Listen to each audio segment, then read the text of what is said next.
នៅពេលដែលអល់ឡោះស៊ុបហានាហ៊ូវតាអាឡាបានចាប់ផ្ដើមឲ្យប្រយុទ្ធព្យាការីមូហាម៉ាត់សល្លឡោះអាឡៃហ៊ីវ៉ាសាឡាំក៏បានចាប់ផ្ដើមរៀបចំកងកម្លាំងយោធាជាពីរទម្រង់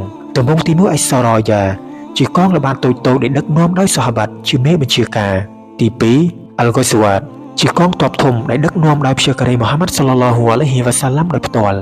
គោលបំណងយុទ្ធសាស្ត្រធំៗរបស់ព្យាការីមូហាម៉ាត់សល្លឡោះអាឡៃហ៊ីវ៉ាសាឡាំមានដូចជាអ្នកមូស្លីមត្រូវធ្វើការស៊ើបការនិងការពារព្រំប្រទល់ក្រុងម៉ាឌីណាទី2ត្រូវកាត់ផ្តាច់សេដ្ឋកិច្ចសត្រូវស្ទាក់ផ្លូវក្បួនទំនិញរបស់ពួកកូរ៉ុសដែលឆ្លងកាត់ម៉ាឌីណាទៅស្រុកសាមទី3បង្កើតសម្ព័ន្ធមិត្តចុះសន្ធិសញ្ញាសម្ព័ន្ធមិត្តឬកិច្ចសន្យាមិនឈ្លានពានគ្នាជាមួយកុលសម្ព័ន្ធផ្សេងៗទៀតទី4ផ្សព្វផ្សាយសាររបស់អល់ឡោះស៊ុបហានាហ៊ូវតាអាឡានិងអំពាវនាវសាសនាអ៊ីស្លាមតាមរយៈពាក្យសម្ដីនិងការអនុវត្តជាក់ស្ដែងបេសកកម្មសំខាន់ៗដែលកើតឡើងអំឡុងពេលនោះនៅខែរ៉ាម៉ាឌនឆ្នាំទី1ហិជ្រ៉ោះព្យាការីមូហាម៉ាត់សល្លឡោះអាឡៃហ៊ីវ៉ាសាឡាំបានចាត់តាំងឪពុកមីរបស់គាត់ហាំហ្សាដោយដឹកនាំកងល្បាតសៃហ្វុលបាហ្រីដែលមានចំនួនមនុស្ស30នាក់ទៅស្ទះក្បួនទំនិញរបស់ពួកកូរ៉ុសដែលមានគ្នា300នាក់ដោយដឹកនាំដោយអប៊ូជាហិលនៅឆ្នេរសមុទ្រក្រហមព្រឹត្តិការណ៍នេះជិតនឹងផ្ទុះអាវុធទៅហើយប៉ុន្តែត្រូវបានមេកុលសម្ព័ន្ធនៅរំបន់នោះមិជ្ឌីកូនអាំរូអាល់ជូហៃនីដែលគេហៅគាត់ថាបានូជូហៃនីចេញមកសម្រុកសម្រួលឲ្យបែកផ្លូវគ្នាទៅវិញនេះជាសកម្មភាពយោធាដំបូងនិងជាលើកដំបូងដែលទង់ជាតិពណ៌សនៃអ៊ីស្លាមត្រូវបានចងឡើងនៅខែសាវ៉ាល់ឆ្នាំទី1ហិជ្រ៉ោះព្យាការីមូហាម៉ាត់សល្លឡោះអាឡៃហ៊ីវ៉ាសាឡាំក៏បានចាត់តាំងអ៊ូបៃដាកូនហារីសដឹកនាំមនុស្ស60នាក់ទៅកាន់តំបន់រ៉ាបៀកហើយពួកគាត់បានជួបនឹងអាប៊ូសូហ្វយ៉ានដែលដឹកនាំមនុស្ស200នាក់ប៉ុន្តែមានការបាញ់ព្រួញដាក់គ្នាបន្តិចបន្តួចប៉ុណ្ណោះដោយមិនមានការផ្ទុះសង្គ្រាមធំឡើយនៅខែស៊ុលកអដាឆ្នាំទី1ហិជ្រ៉ោះព្យាការីមូហាម៉ាត់សល្លឡោះអាឡៃហ៊ីវ៉ាសាឡាំក៏បានចាត់តាំងសាអាតកូនអាប៊ីវ៉ាកុសដោយដឹកនាំមនុស្ស20នាក់ទៅកាន់តំបន់អល់ខរ៉រក្បែរតំបន់រ៉ាបៀកប៉ុន្តែមិនបានជួបប្រទះសត្រូវអ្វីឡើយ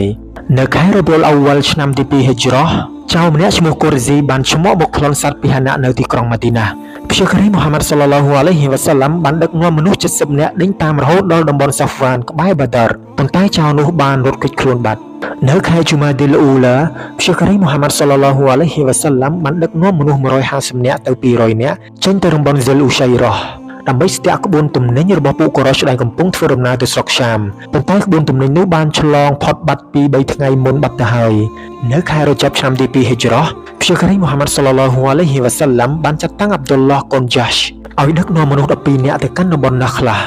ដើម្បីស៊ើបការពីក្បួនទំនិញរបស់ពួកកូរ៉ុសប៉ុន្តែក្រុមរបស់គាត់បានបើកការវាយប្រហារលើក្បួនទំនិញនោះដោយបានសម្លាប់មនុស្សម្នាក់ចាប់ធ្វើជាទាសករ2នាក់និងបានគៀងយកក្បួនទំនិញនោះមកវិញនៅពេលដែលព្យាការីមូហាម៉ាត់សល្លឡោះអាឡៃហ៊ីវ៉ាសាឡាំដឹងរឿងព្យាការីក៏បានខឹងនិងមិនពេញចិត្តចំពោះទង្វើនេះឡើយព្យាការីក៏បានដោះលែងអ្នកទោស2នាក់ឲ្យមានសេរីភាពវិញនិងបង់ប្រាក់សងជំងឺចិត្តឌីយ៉ាចំពោះអ្នកដែលត្រូវបានសម្លាប់នោះព្រឹត្តិការណ៍នេះបានកើតឡើងនៅថ្ងៃចុងក្រោយនៃខែរ៉ាចាប់ទើបពួកមូស្រីគីនបានបង្កើតការចោទប្រកាន់និងស្រែកឆោឡោថាអ្នកមូស្លីមបានរំលោភបំពានលើភាពពិសិដ្ឋខែដែលហាមឃាត់ក្នុងការធ្វើសង្គ្រាមព្រមៗនោះអល់ឡោះស៊ុបហានាហ៊ូវតាអាឡាក៏បានមានព្រះបន្ទូលបញ្ជាក់ទៅកាន់ពួកគេវិញថាការធ្វើសង្គ្រាមក្នុងខែហាមឃាត់ជាបាបកម្មធ្ងន់ធ្ងរប៉ុន្តែការធ្វើអំពើអាក្រក់របស់ពួកកូរ៉ុសការបណ្ដេញអ្នកមូស្លីមចេញពីទីក្រុងម៉ាកាការរារាំងអ្នកមូស្លីមមិនឲ្យចូលក្រុងម៉ាកាការរារាំងអ្នកដទៃអំពីការផ្សព្វផ្សាយសាសនាអ៊ីស្លាម